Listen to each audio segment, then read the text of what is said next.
ลึกซึ้งถึงคำว่าธรรมหรือความจริงแล้วสิ่งทั้งหลายเหล่านั้นมันบ่แม่นสมบัติของเฮาเด้แต่ว่ามันเป็นตัวเฮาเองต่างหากสิเป็นธาตุของมันเป็นธาตุของทรัพย์สมบัติเป็นธาตุของร่างกายเจ้าของพร้อมว่าทรัพย์สมบัติอันเป็นวัตถุภายนอกก็ช่างทรัพย์สมบัติอันเข้าใจว่ารูปร่างเลื่อนร่างกายเป็นของเจ้าของก็ช่างเฮาเข้าใจว่ามันเป็นสมบัติเฮาที่จริงเฮาเป็นธาตุมันถ้าเวลามันเป็นปกติอยู่อย่างเช่นร่างกายนี่เวลามันบ่เจ็บปวดมันบ่ป่วยมันก็ธรรมดาอยู่แต่เวลามันป่วยเลยเวลามันเจ็บมันปวดเลยชราลงไปยากไม่ยากนั่นแหละทุกอย่างเหมือนกับว่าเฮาเป็นธาตุมันล่อลงอาญาเท่านั้นอาญาคือความเจ็บปวดทั้งร่างกายถ้าอาญาทางทรัพย์สมบัติอันเป็นของภายนอกวัตถุสิ่งของบ้านรถที่อยู่อาศัยเครื่องนุ่งห่มเครื่องอำนวยความสะดวกสบายหลายอย่างเวลามันสูญเสียนั่นแหละเฮาสิได้รับโทษรับอาญาจากมันเพราะเฮาเข้าไปยึดมั่นว่ามันเป็นของเฮาถ้าเฮาเข้าใจอย่างละเอียดลึกซึ้งแล้วคิดพิจารณารอบคอบจนหาหม้องถกเถียงบ่ได้จนว่ามันยอมรับตามความเป็นจริงโดยความเป็นจริงคือทุกอย่างเกิดทุกอย่างดับความเป็นจริงคือทุกอย่างบ่มีของเฮาจักอย่างเนี่ยพิจารณาจนว่าเบิดหม่องสิพิจารณาคิดจนเบิดคิดไปเลยคิดแล้วคิดอีกคิดจนว่าหาหม่องคิดที่ว่าอันใดมันเป็นของเฮาสักอย่างมันมีคิดจนว่ามันเบิดความคิดนั่นแหละคิดพิจารณาเบิ่งคักๆนั่นล่ะวิปัสสนาพยายามทำความรู้ให้มันรอบให้มันครอบตามความเป็นจริงเบิ่งดูหรือเฮาสิหลอกลวงตัวเองอยู่พิจารณาจนหาการถือล่อลงอาญาทางร่างกายถ้าเฮาแม้ร่างกายเฮาเองเฮาเข้าใจว่าเป็นของเฮาก็สิยึดผัวเฮาก็สิยึดเมียเฮาก็สิยึดลูกยึดหลานยึดเหลนต่างๆยึดตระกูลแม้กระทั่งสมบัติของลูกเต้าหลานในตระกูลคุณเด้มันบ่ธรรมดาเด้ก็คือว่ายึดไปแล้วห่วงอนาคตลูกหลานห่วงอนาคตของเหลนห่วงอนาคตแม้กระทั่งทรัพย์สมบัติที่เขามีอยู่นั่นแหละแต่สุดท้ายแล้วนั้นมันมีอย่างที่จีรังยั่งยืนหรือเป็นไปตามที่เฮาคิดไปคืออยากให้มันมั่นคงให้มันถาวรบ่อยากให้มันเปลี่ยนแปลงบ่อยากให้มันแตกสลายดับไปบ่อยากให้มันจากแต่ความจริงแล้วหาเบิดทุกหม่องแล้วล่ะทุกอย่างต้องพัดพรากจากกันทั้งเบิดเลยตัวเฮาเองแท้ๆยังบ่อาจสามารถที่เสมันยีรังยั่งยืนให้มันมั่นคงที่บ่ให้มันเปลี่ยนแปลงเลยตัวเฮาเองแท้ๆยังบ่อาจสามารถบังคับได้ว่ามึงอย่าเฒ่ามึงอย่าปวดมึงอย่าป่วยมึงอย่าตายบ่อาจสามารถเลยสิประสานหยังกับตัวผู้อื่นเนี่ยว่าคิดเข้ามาให้มันลึกซึ้งในกายของตนแล้วก็คิดออกไปในสมบัติของตนบัดที่อยู่อาศัยยารักษาโรคเครื่องนุ่งห่มอาหารกระบะของตนเป็นอย่างหมู่ภิกษุสงฆ์พุทธเจ้าเฮาเพิ่นจังให้พวกเฮาพิจารณาปัจเจเวกขณะทั้ง4เฮากินอาหารนี่แค่ว่าเฮ็ดหยังยังอัตภาพไม่เป็นไปแค่ว่าระงับความหิวระงับความเจ็บปวดระงับโรคบางอย่างคือโรคหิวเองกินแค่นี้บ่ให้ติดใจไปในรสชาติถ้าคนยึดได้บัดนี้ต้องกินอีหยังที่มันถูกไปยึดติดในรสชาติของมันแล้วก็ยึดติดในคนที่ให้ค่าว่ามันรักษาผิวรักษาความหนุ่มชะลอความแก่หรือประดับประดาให้เกิดเนื้อหนังเต่งตึงสายตาดีระบบนั่นดีระบบนี้ดีนี่มันเลยความจำเป็นนะคุณยังกระชังนั่นเป็นแค่ความหลอกลวงทั้งหมดที่ว่าสายตาดีเด้อตับดีปอดดีชะลอความแก่ผิวพรรณเต่งตึงนะความจำบ่เสื่อมนี่มันเลยความจริงไปแล้วเป็นความหลอกลวงอะไรจังว่าเพิ่นจังให้พวกเฮาพิจารณาอาหารพวก ผู้อื่นๆก็คิดพิจารณาได้คือกันหมู่พระภิกษุทั้งหลายก็พิจารณาอาหารเฮาก็กินแค่ว่าจังอัตภาพมันเป็นไปในการปฏิบัติธรรมเพื่อบ่เกิดความเดือดร้อนหรือเป็นโรคอิหยังก็ว่าไปนั่นแหละแต่ที่นี่การใส่ผ้าเหมือนกันก็ต้องพิจารณาจีวรังคือกันพิจารณาของใส่ของสอนก็แค่ว่าเอามาปิดบังความหนาละอายของร่างกายบางปกปิดความหนาละอายของความน่าเกลียดของกายหรือเอามาเพื่อเฮ็ดให้ป้องกันความร้อนความหนาวเหลือบยุงแค่นี้ก็พออยู่ได้แล้วบ่จำเป็นต้องไปแสวงหารูปลักษณะลายนั้นผ้านี่ทนผ้านี่ดีมีราคาสูงบ่จำเป็นนี่คือมันเลยแล้วเข้าใจบ่ล่ะเลยความจำเป็นเลยคำว่ามัชฌิมาเลยคำว่ากลางๆพอเพียงและเพียงพอแล้วกับแค่ว่ายังอัตภาพให้สามตายยังอัตภาพไม่เป็นเพียงแค่ตายเท่านั้นนึงเด้นี่แค่ว่าบ่ให้มันเดือดร้อนในขณะมีชีวิตอยู่นึงปัญหามาเทียบใส่ผู้ที่มักประดับประดาพระภิกษุทั้งหลายก็มักประดับประดาต้องพาแบบนี้ต้องพาแบบนั้นต้องลายนั้นลายนี่ต้องเนื้อผ้าต้องเป็นแบบนั้นแบบนี้คนก็คือกันต้องหลากหลายสีมีหนุ่มมีไหลออกไปแม้กระทั่งเครื่องประดับต่างๆตุ่มหูสร้อยคอท่าปากท่าหน้าท่าตาไหลไปเรื่อยนั่นแหละเป็นเครื่องประดับที่อยู่อาศัยก็เฮาก็ต้องพิจารณาเฮาก็แค่ว่าอยู่กุฏิที่พ่อมุ่งบานใดกันฝนกันร้อนกันหนาวกันลมใดก็เอาแค่นั้นแหละบ่ได้ประดับประดาตกแต่งต้องสีฉูดฉาดสวยงามต้องประดับตกแต่งให้ขึ้นมาต้องหน้าต่างนั่นต้องใส่แอร์นี่ต้องหลายอย่าง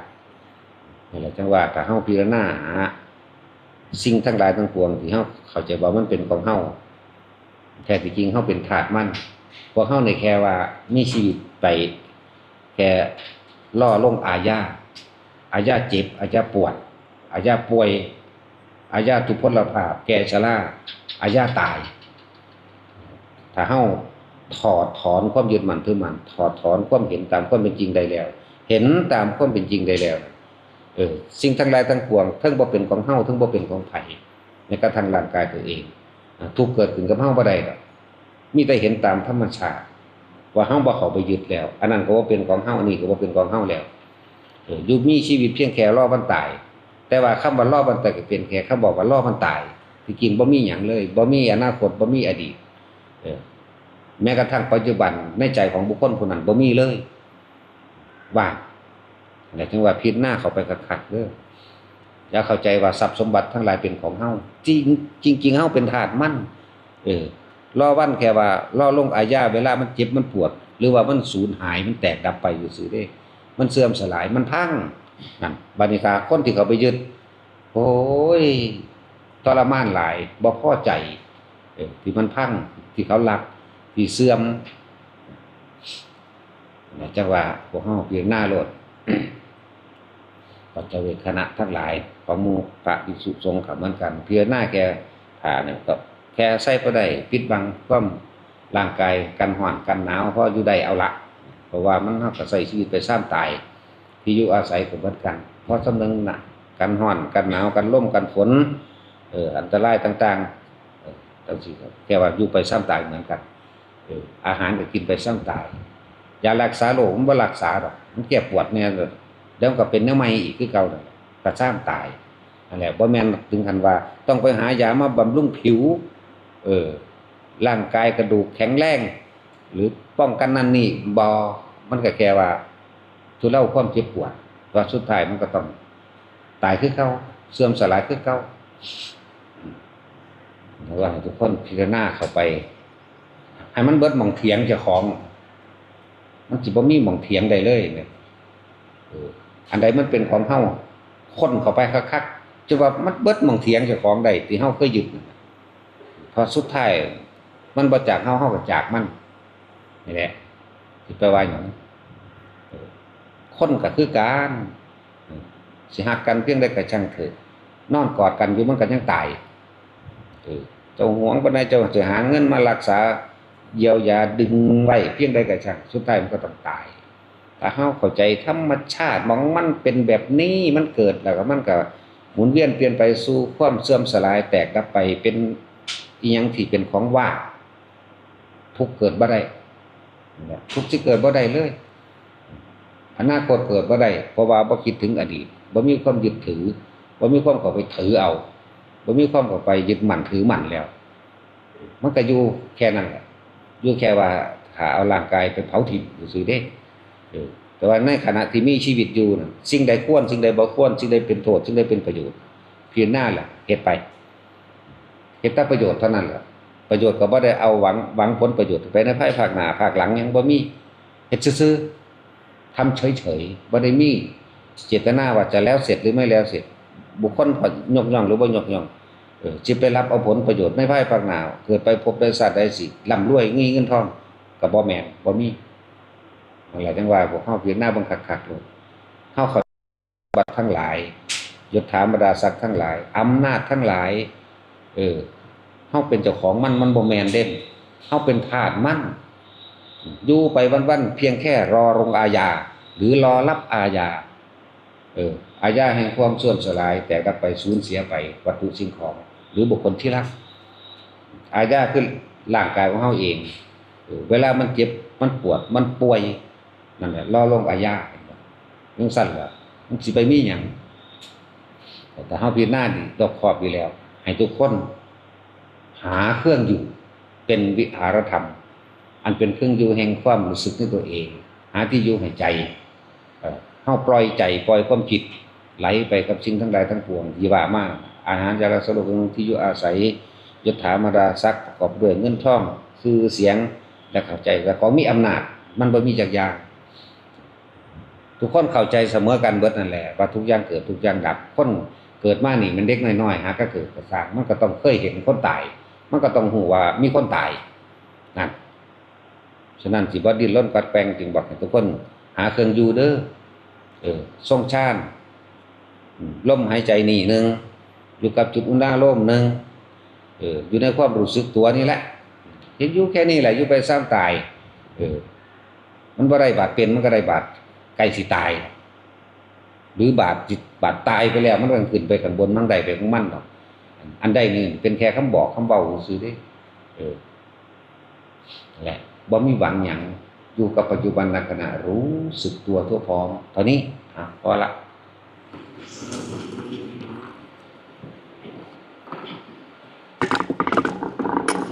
วาวาริวัฏฐาปุราปริเรนติสาคารังเอวเมวะอิโตทินังเตตานังอุปกัปปะติอิทิตังปฏิตังตุมหังคิปังเมวะสมิจฉตุสัพเพปูเรนตุสังกัปปาจันโทปนะระโสยะถามณิโชติระโสยะถาสัพพิติโยวิวัชชันตุสัพพะโลกวินาศตุมาเตภวัตวันตรายโยสุขีติกายุโกภวะอาภิวาทนาสีริสนิจังพุทธาปัจจายโนตัสสะโลธัมมาวัฏฏันติอายุวันโนสุขังภาลังวะตุสัพพมังคะลังยาคันตุสัพพะเทวตาสัพพะพุทธานุภาเวนะสัตตาโสทิภวันตุเตภาวะตุสัพพมังคะลังยาคันตุสัพพะเทวตาสัพพะธัมมานุภาเวนะสัตตาโสทิภวันตุเตภาวะตุสัพพมังคะลังรักขันตุสัพพะเทวตาสัพพะสังฆานุภาเวนะสัตตาโสทิภวันตุเต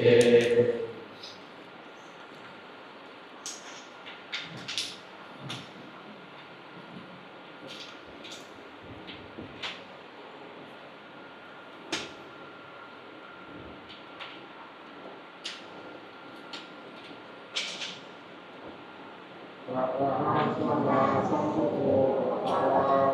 บูชาภะคะวะตาปฏิวัติสวากขาโตภะคะวะตาธัมโมธัมมังนัมสสามิ